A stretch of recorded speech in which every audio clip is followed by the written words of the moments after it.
Well, Indiana State Police have a reminder for you after 3 separate wrecks involving hydroplaning on I-70. The crashes happened near the Wabash River Bridge in Vigo County during yesterday's rain. State Police Sergeant Matt Ames says 2 of the vehicles hit puddled water on the interstate, then spun out of control.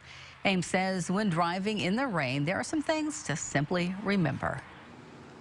The most important thing people need to remember is, number one, slow down, make sure that you have your seatbelt on, make sure that you're not driving while distracted, and make sure that you're not driving with your cruise control on.